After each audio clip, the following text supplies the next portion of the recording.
Et on se retrouve aujourd'hui sur le BTC face au dollar qui a donné des sueurs froides à pas mal de monde hier. Un petit moins 20%, c'est-à-dire qu'on est passé des 53 000 dollars à, vous le voyez très bien, 42 000 dollars en à peine quelques heures. Malgré tout, tout ceci va être introduit dans un plan ultra optimiste. Vous allez voir que la figure que l'on installe dessus est toujours la même depuis plus d'une semaine maintenant. C'est-à-dire que depuis finalement le 5 août, on construit une seule même figure de consolidation.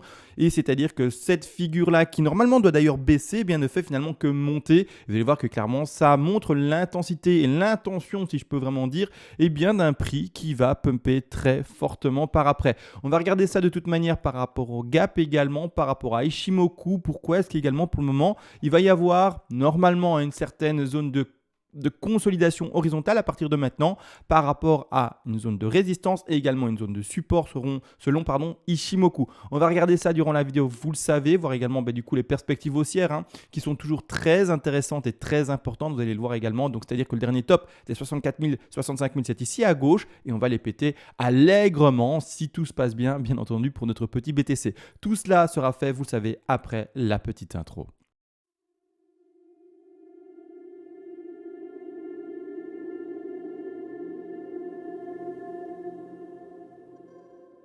Avant de commencer, tu peux soutenir la chaîne, ça fonctionne par palier de donation. Tu auras accès au PDF expliquant les vagues et les fibos. Ce PDF a été écrit de manière concise pour ne pas te prendre pour un idiot, c'est-à-dire qu'on va à l'essentiel pour que tu puisses tout lire et tout apprendre et par après être autonome par toi-même et non pas te vendre des pages du kilo, que sais-je, pour après faire de la musculation ou bloquer l'eau qui passe sous les portes quand il y a des inondations. L'objectif n'est absolument pas là. Et également, si tu es un énorme donateur, tu pourras me demander une analyse en particulier sur l'actif spéculatif de ton choix et je le ferai en privé pour toi, bien entendu, en vidéo le plus rapidement possible. Maintenant que les donations sont expliquées, let's go directement pour l'analyse du BTC. Et ça y est, sans transition, on part directement sur l'analyse du BTC. On va regarder où est-ce qu'on en est. La figure n'a pas changé depuis la dernière vidéo. On est toujours dans cette phase de consolidation. J'attendais pour refaire une nouvelle vidéo, un peu d'action. Je n'aime pas faire des vidéos à proprement parler pour faire du bruit. Et c'est-à-dire finalement rien apporter réellement dans l'analyse. Clairement, on montait légèrement et doucement pendant plusieurs semaines. Et enfin, un mouvement beaucoup plus abrupt et vraiment une volatilité retrouvée. On retrouve ici un moins 20%. Et pour ma part, ce que je fais et ce que j'installe, c'est toujours la même figure. C'est-à-dire la fameuse A, B, C en flat qui du coup dépasse même les 160% de Fibonacci. Pour autant, pour moi, ça reste cette configuration-ci. Vous voyez clairement, on passe au-dessus des 161,8 qui sont là et même des 261,8, très très forte extension. Cela, dans cette figure-là, si on est vraiment dans la bonne lecture du plan et donc dans les figures qui se dessinent à l'écran, montre cette intention, comme je l'ai dit en début de vidéo, qui est très très fortement haussière, donc c'est-à-dire très fortement bullish. Pourquoi? Je le rappelle pour les néophytes qui n'arrivent pas à finalement mettre cette flat qui d'ailleurs ici est indiquée à l'écran dans un contexte, traduit entre guillemets. C'est-à-dire que clairement, quand on lit ceci, normalement on parle d'une correction de 2, c'est-à-dire que ce qui est indiqué ici en bleu clair, on le voit ici. Normalement, une correction de 2, c'est quoi? C'est quelque chose qui descend comme elle a commencé ici, mais continue sa chute et normalement corrige le mouvement précédent à hauteur de 50 à 61,8% de Fibonacci. C'est-à-dire que quand on met notre Fibonacci de retracement, la zone que l'on aurait dû retrouver classiquement, c'est retomber dans cette zone ici entre les 50 en vert et les 161,8 qui sont ici en bleu turquoise. Ce qui se passe ici, c'est que l'intensité haussière est tellement forte que même durant cette phase qui normalement doit baisser pour la 2, on retrouve une phase qui monte, c'est-à-dire que vraiment les vendeurs se font souffler, on va dire ça comme ça, par rapport aux boules et les boules achètent réellement tout. Alors oui, il y a des petites phases plus fortes ici, mais ça reste toujours dans la phase de construction qui du coup n'arrive pas du tout à s'introduire vers le bas et continue à monter avec le rythme qui est finalement imposé par les boules. Clairement, c'est ce que pour le moment, moi, je lis à l'écran. J'ai aucune invalidation de ceci. Ce qui également donne plus de puissance par rapport au bas de 2 qui se ferait déjà actuellement maintenant. C'est clairement également la lecture du RSI que l'on va regarder ensemble. Le RSI fait encore et toujours des plus bas comme on le voit ici à l'écran. D'accord? C'est-à-dire que clairement, pour moi, on fait des plus bas et c'est-à-dire que dans le décompte Elliott, bien entendu, je vais le prendre également en bleu, je vais aller chercher mes petites vagues et traduire ce qui est sur l'écran ici en haut sur le cours, également le traduire sur notre fameux oscillateur qui est ici en l'occurrence le RSI. Donc ici on commence avec la racine. Donc alors oui c'est tout mauvais. Donc oh là là, je vais faire rapidement boum boum. Je vais lui mettre la bonne couleur pour que l'on puisse vraiment bien identifier ce que j'essaie de comparer. En tout cas montrer tout simplement ce que l'on travaille en haut et bien faire la translation avec ce qui est en bas bien entendu. Et faire la comparaison simple, c'est-à-dire que pour le moment, ce que je décompte, et d'ailleurs je vais lui mettre un degré vraiment plus important, comme ça on le lit facilement, c'est-à-dire ceci. Donc ici, j'ai ma racine dans le cours, d'accord, avec le prix, j'ai ma racine sur le RSI. J'ai également mon top de 1 qui se retrouve ici, le top de 1 écrit dans la bougie en rouge ici, j'ai mon top de 1 qui est ici. La correction de la 2 qui malheureusement, non même pas malheureusement, mais tant mieux finalement parce que ça montre cette intensité et ce souffle aussi très fort, la 2 qui continue à monter, alors que sur le cours on voit bel et bien le RSI qui fait un plus bas. Pour ma part, je ne peux pas commencer un décompte qui aurait fait par exemple une que sais-je, une première une en leading, puis une correction de 2 ou quoi que ce soit, parce que on voit bien que le RSI réécrase tout. Alors parfois, il ne répond pas à cette règle, et d'ailleurs, c'est ce qu'on l'a fait pour commencer par rapport à la zone de range, et je prends bel et bien dans les degrés plus grands, le plus bas ici, d'accord, malgré la du coup non-divergence entre guillemets qu'il y a ici par rapport au cours, mais clairement, il faut comprendre une chose, c'est que dans ces cas-là, c'est assez rare. C'est-à-dire qu'en fait, pour ceux qui n'ont pas suivi, regardez bien, dans le degré plus grand, parce qu'il y a un degré plus grand qui est indiqué en blanc ici en fait, je l'ai d'ailleurs de cette façon-ci, comme ça on le voit, donc en fait le degré supérieur c'est quoi? C'est-à-dire c'est ceci, d'accord? Vous voyez ici, 2 en blanc, on fait le développement en bleu, mais qui, comme une poupée russe, s'introduit lui-même dans un degré qui est plus grand. Et ce degré plus grand, c'est le blanc. D'accord? 1, 2, énorme extension, 3, 4, et puis après on continue à monter. Et puis un degré plus grand qui est en mauve, etc. On s'est compris. Malgré tout, comme je l'ai expliqué par rapport au RSI, parce que je trouve que j'étais un peu vite et un peu confus durant mon explication, on voit ici tout simplement le RSI par rapport à la racine en blanc qui s'indique ici, on le voit ici et là, qui lui, par rapport à la profondeur de la 2, se fait écraser. Ça arrive, et je vous le dis, c'est des règles qui parfois se contredisent, et tout simplement, il faut l'accepter quand ça se traduit. Par contre, c'est assez rare et donc on ne doit pas non plus toujours se dire c'est comme ça et je vais du coup ne jamais écouter le récit, etc. D'accord, c'est assez rare. Et c'est-à-dire que pour ma part ici, ce que je fais par rapport à la suite des événements, c'est que je continue dans un développement normal à faire ma 1 et ma 2. D'accord, clairement, dans ici cette extension énorme de sous B pour la flat, on s'est compris, mais clairement, je ne vais pas à chaque fois dire voilà, le récit, je ne l'écoute plus du tout, d'accord? De temps en temps, je suis un peu flexible, mais également, la plupart du temps, j'essaye quand même de lire ce RSI et de l'interpréter comme il le faudrait. Mais non n'empêche, c'est-à-dire que je continue dans cette évolution de A, B, C, d'accord? Et enfin, on va continuer, d'accord? Alors, clairement, toujours cette perspective haussière, et c'est-à-dire qu'on va propulser ces choses-là très fortement. Et donc, vite fait pour le refaire en 2-3 mouvements, parce que j'ai déjà fait durant la vidéo précédente, je remets mon aimant pour mieux ancrer les choses. On part sur un top de 1, sur un bas de 2 actuellement potentiel. Attention, encore une fois et toujours, rien n'est confirmé à 100%. On laisse encore une fois le BTC se construire petit à petit, et vis-à-vis de ce qui nous construit, on pourra avoir des projections plus affirmées. Pour le moment, on est à peine sur une bougie rouge qui a été dessinée, donc on la laisse se faire, on la laisse se traduire, et par après, clairement, on aura des choses plus appuyées quand on aura répété le sommet de ces fameux 53 000. Pour le moment, on est en dessous, on est au début du développement, laissons-le faire pour pouvoir nous donner plus d'indications par après, plus précises et faire nos projections. Malgré tout, dans ce contexte de projection déjà anticipée, c'est-à-dire finalement trop précoce, il faut le dire, tout de même, mais au moins on aura fait le travail et au moins on aura déjà un ordre d'idée de ce qui peut se passer par après. L'objectif de hausse minimum, et alors je dis bien minimum, ce sont ici les 168 pour la 3, c'est-à-dire ici les 64 000 $ double top par rapport au top historique pour le moment du BTC qui a été fait aux alentours du 14 avril 2021. Malgré tout, j'ai beaucoup de mal à croire finalement à une 3 si faible. Alors pourquoi, vous allez me dire? Parce qu'on a eu une extension énorme ici. Et cette extension énorme, vous voyez bien, sur la A, B, C en flat, qui fait que la 2 termine au-dessus de sa 1 même, m'invite à croire vraiment à un souffle très puissant. Alors pourquoi du coup on ferait juste une 3 tout à fait théorique, assez normale à 161,8, et pourquoi au contraire, vu l'intensité qui est montrée vis-à-vis de cette figure-là, pourquoi est-ce qu'au contraire on n'irait pas chercher un 261,8, voire même une extension à 423,6? Donc ici c'est pour cette raison-là que je vous montre le plus faible à 161,8 pour donner un ordre d'idée que c'est un prix théorique minimum à atteindre par rapport et à attendre par rapport à la chute que l'on a eue et donc la correction qu'on a eue actuellement.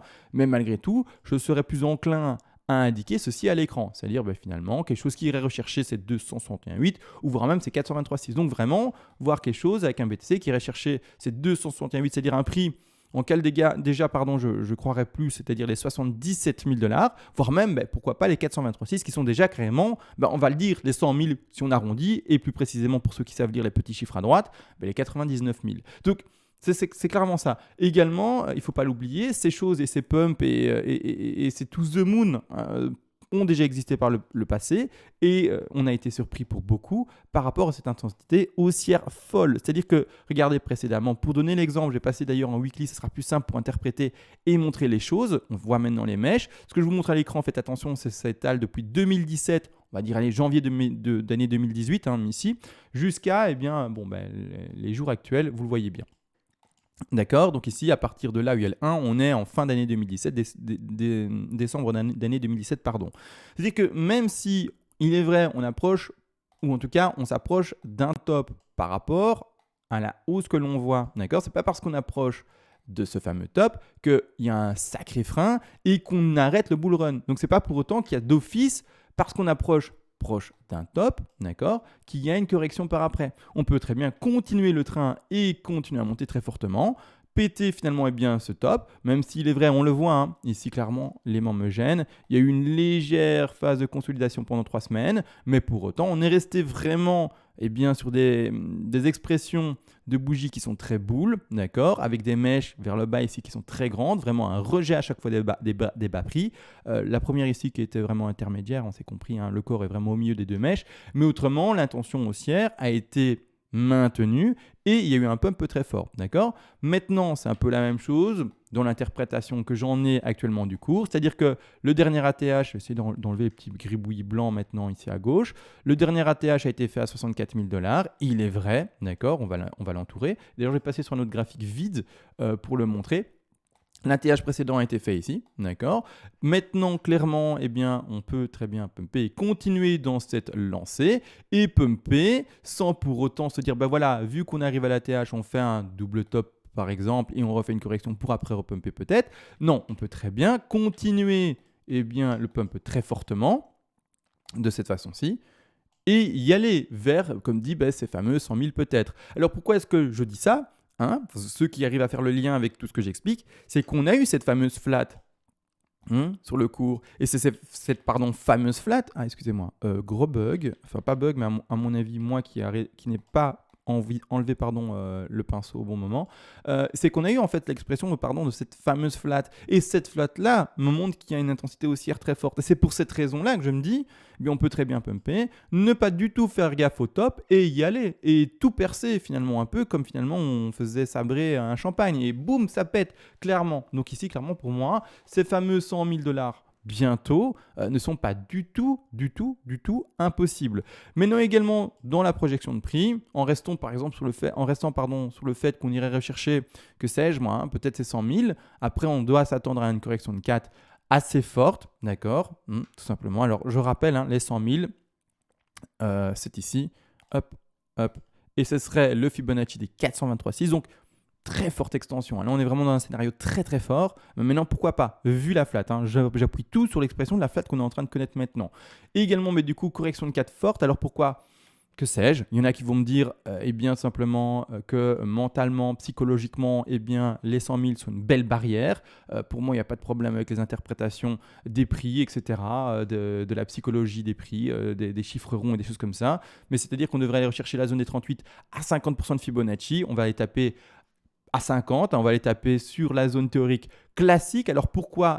C'est les 50 ici. On rappelle par rapport au Fibonacci et au vague d'Elliott et non pas par rapport au fait qu'on aille peut-être taper les 100 000. Les 100 000, c'est une interprétation que j'ai essayé d'exprimer par rapport à ce que l'on va pouvoir entendre plus tard quand on sera à ce prix-là et qu'on verra la correction. Les gens diront, la zone des 100 000 est une forte zone de résistance psychologique. On a corrigé fortement, on recherche et c'est normal, d'accord ? Malgré tout, vis-à-vis des Elliott Wave, la chose c'est que comme on a fait une 2 très faible, vous voyez bien la 2 est même au-dessus tout simplement de sa correction. Là, je suis sur un Un degré trop important, il me semble, pour montrer les choses correctement. Mais la 2 ici, eh bien, finit même au-dessus de sa racine. C'est une correction même négative, hein, il faut le comprendre. Normalement, la 2 va chercher, comme dit au début de vidéo, 50 à 61,8, c'est-à-dire dans une correction positive, d'accord, avec des chiffres qui vont au-delà du 0. Ici, on va sous le 0, on est dans du négatif, on est peut-être à moins 2% là maintenant, hein, clairement, moins 1, moins 2.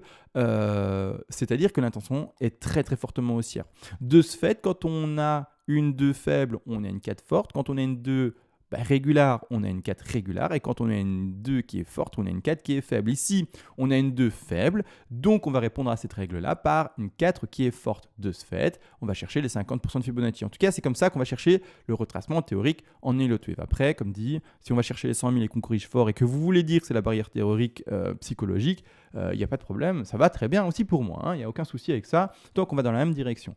Malgré tout ici, recorrection à 70 000 $, 71 000 $, et puis après on continue le développement pour encore une 5 qui doit encore pumper par après. Mais bon, ça sera fait plus tard, on n'y est pas du tout maintenant.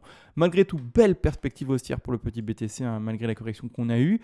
Et également, j'avais dit qu'on allait regarder Ichimoku. Alors pourquoi est-ce qu'on va regarder Ichimoku? Parce que selon moi, même pas selon moi, selon finalement Ichimoku, il y a deux fortes résistances dans lesquelles on se retrouve actuellement. Je voulais les montrer. Pour ce faire, je vais d'abord passer en weekly, bien entendu, en weekly de cette façon-ci. La première forte résistance que l'on peut lire à l'écran, c'est par rapport, alors je vais mettre ici d'ailleurs le petit référentiel, à l'écran, Ichimoku, ici, hein, vous voyez maintenant ici à gauche toutes les petites choses qui sont indiquées, et vous ici c'est à gauche là. Premièrement, on a la fameuse lagging span. Pour vous, j'ai écrit Shikuspan, comme ça on a les deux termes sur la vidéo. Et Shikuspan est très fortement utilisé par les internautes sur Internet. Bravo, c'est propre ce que je viens de dire. Mais c'est-à-dire que la lagging span, Shikuspan, se retrouve ici. En weekly, qu'est-ce qui se passe actuellement? Il y a une forte zone de résistance qui est dessinée, on le voit bien, par le cours. En fait, le cours, ceci, eh bien, c'est la résistance ou le support par rapport à la ligne que je viens d'indiquer ici, qui est la lagging ou la Shikuspan, c'est-à-dire en blanc. D'accord? Pour le moment, en weekly, on se retrouve encore et toujours, et on n'a toujours pas percé au-dessus, sous bien, ce gros niveau de résistance. Donc l'enjeu maintenant en time frame weekly, ça va être de parvenir à péter ceci. On peut très bien traîner, monter, et puis enfin percer ça de manière très fulgurante par après. Et également, ça c'est la première zone de résistance que je lis.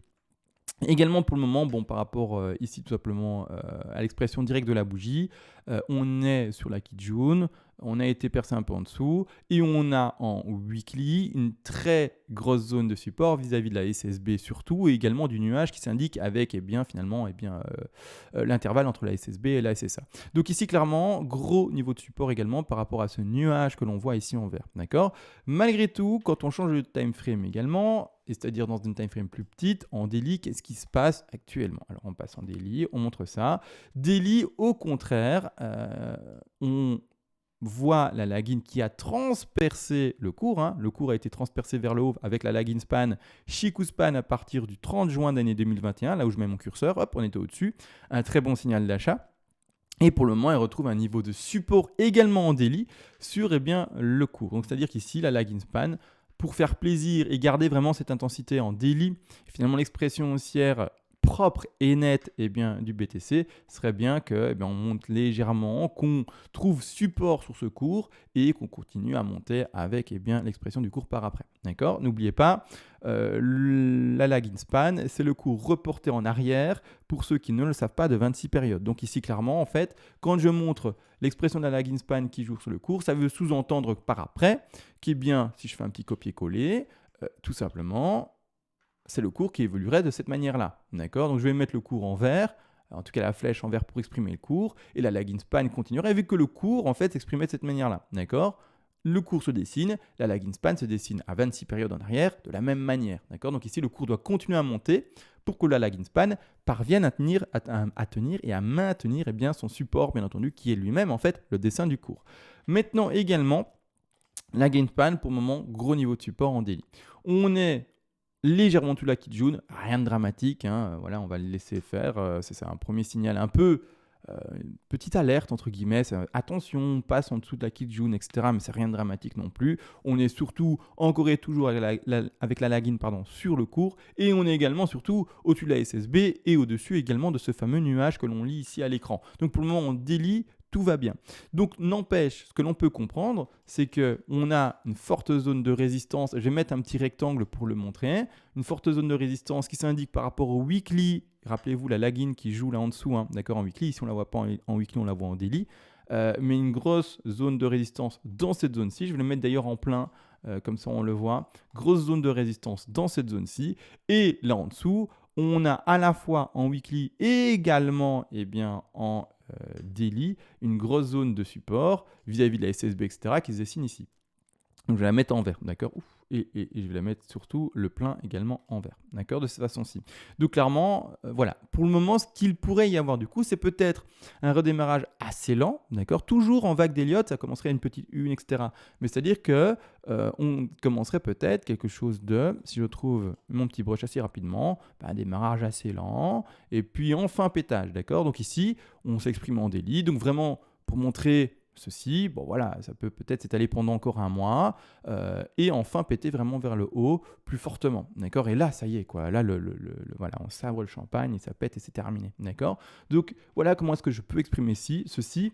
Également, mais du coup, pour ceux qui veulent voir la transition avec les vagues d'Elliott, hein, tout simplement l'expression de ce que je viens d'expliquer avec Ishimoku, c'est-à-dire que, n'oubliez pas, oui, on dessine cette 3-là ici qui est en bleu, mais cette 3-là, je la mets pas par rapport à un temps lu en dessous, mais par rapport à une intensité de prix. D'accord. Quand je montre et quand je dessine mes vagues, ne regardez jamais à quelle verticalité elle est. D'accord. C'est pas intéressant. Il faut bien que je la pose quelque part. Donc, que je la pose là en date du 17 octobre ou que je la pose ici en date du 14 septembre, c'est-à-dire même pas d'ici quelques jours, ça n'a aucune importance. D'accord. Il faut garder l'intensité du prix et c'est que ça que je travaille. Donc, pour moins perturber les gens avec quelque chose de trop vertical, je peux très bien développer ma 3 de cette manière-là. Et alors, on comprend aisément à ce moment-là qu'on peut dessiner ceci.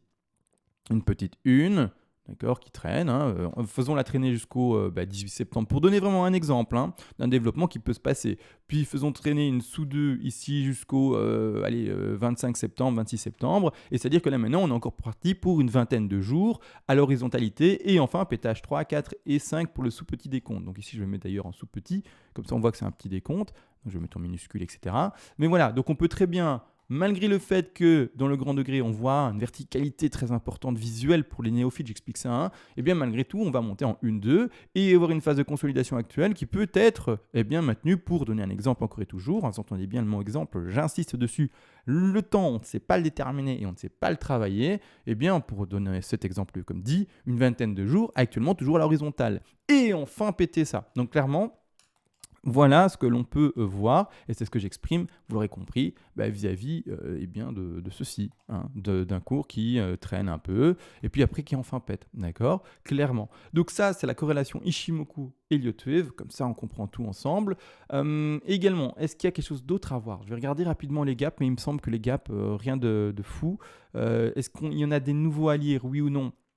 Non, excusez-moi, mais à chaque fois, l'outil, vous voyez ici, de plume qui ne se retire pas au premier exit que je mets. C'est pas grave. Premier gap qui a été comblé. Le second gap à combler vers le haut, en tout cas, se retrouve ici entre les 59 000 et un peu plus ici, les 61 000 $.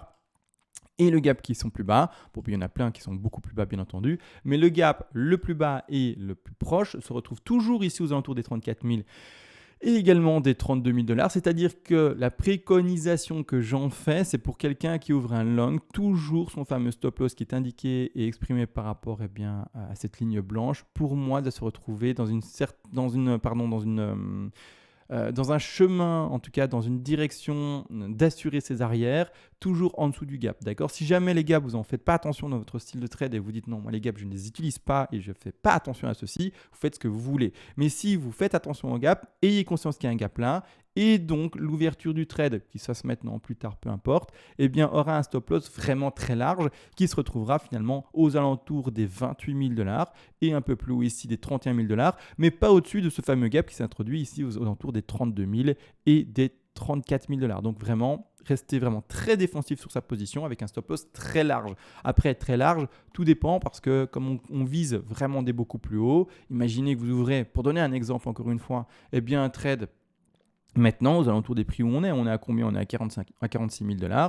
On va le mettre, hein, l'outil ensemble, longue position. On le met ici aux alentours du prix actuel, on est aux alentours des 46 000. Je mets mon exposition par rapport au stop loss. Bon, disons que vous le mettez à 31 000 en dessous du gap. Hein, voilà, vous le mettez là en dessous.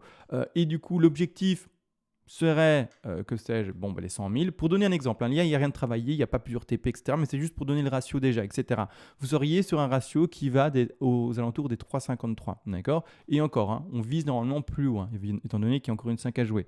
Mais bon, là vous comprenez bien que c'est juste pour l'expression du ratio vis-à-vis d'un pump fort qui irait chercher ces 100 000. On serait sur un ratio de 3,53. Par contre, si le pump que vous voulez jouer est plus faible, vous dites CMA, moi je ne vais pas jouer un pump où on a une extension de 3 sur 423,6, etc. de Fibonacci. Non, je vais jouer vraiment quelque chose qui, même s'il y a une flat dingue en ce moment, je vais jouer un pump léger à 161,8, petite correction de 4 de nouveau, et puis après une petite 5. Et donc on va chercher un pump qui va chercher, je ne sais plus, mais quelque chose d'assez raisonnable finalement. Et c'est-à-dire, une 3, 4 et 5 qui irait chercher. Je vais faire ça rapidement en 2 secondes parce que j'ai envie de donner un chiffre tout de même et donner des ratios qui corrèlent à quelque chose. 161,8 là, on va faire une correction jusqu'ici, ici. Et voilà, donc qui irait rechercher à peine un peu au-dessus des 64 000 $ et on irait chercher quelque chose comme vraiment une expression très faible, les 72 000. Là, excusez-moi, j'ai rien dessiné, j'ai tout fait de tête à droite, d'accord? J'ai imaginé les trucs, etc. J'ai gardé les références en tête. Désolé, j'ai fait très vite. Pour vous, imaginez une 2, une 3, une 4 et une 5, d'accord? Clairement, c'est ce que j'ai fait rapidement dans ma tête. Et donc, un tout petit trade à jouer jusqu'aux alentours des... disons-le, hein, les 100 sont là, pardon, jusqu'aux 72 000. Bon, mais les 72 000, est-ce que c'est intéressant? Oui, non, on va regarder ça, bien entendu. Et là, vous allez vous trouver avec un ratio de... 72 000, voilà. Et là, vous allez vous retrouver avec un ratio de 1,73. Là, le ratio est vraiment moins intéressant, voire même pas bon du tout, hein, encore une fois, parce qu'il y a des TP intermédiaires, etc. pour ceux qui connaissent la méthodologie. Mais vraiment, 1,73, c'est un ratio que je ne prendrai pas. Et donc, c'est un trade. Si j'attends des TP qui iraient rechercher ces 73 000 $ comme objectif, c'est un trade que je n'ouvrirai pas forcément, d'accord? En tout cas, que personnellement, je n'ouvrirai pas. Et je dis pas forcément parce que j'essaye encore une fois de parler en votre nom, d'accord? Et c'est un risque que je ne prenais pas. En tout cas, que je ne prendrai pas, d'accord? Ce risque est à prendre si le ratio attendu est plus grand. Ce risque n'est pas à prendre si le ratio reste aux alentours des 1,73, aux alentours de 1, en tout cas quelque chose d'assez faible comme ça. D'accord? Encore une fois, toujours, je ne vais pas expliquer aujourd'hui vraiment toute la méthodologie de trading vis-à-vis bien du risque management, parce que j'ai juste pas le temps et il faut que je fasse vite. Mais clairement, voilà, faites attention à vous si vous voulez vraiment aller choper des 73 000. Voilà, le risque reward n'est peut-être pas le plus intéressant. D'accord? Maintenant, est-ce que j'ai tout dit sur le petit BTC? Il me semble bien que oui, en gros, que des bonnes nouvelles, belle correction qu'on a eue actuellement. On va continuer à observer l'évolution de celui-ci durant les jours à venir et on se retrouve à la prochaine. Ciao!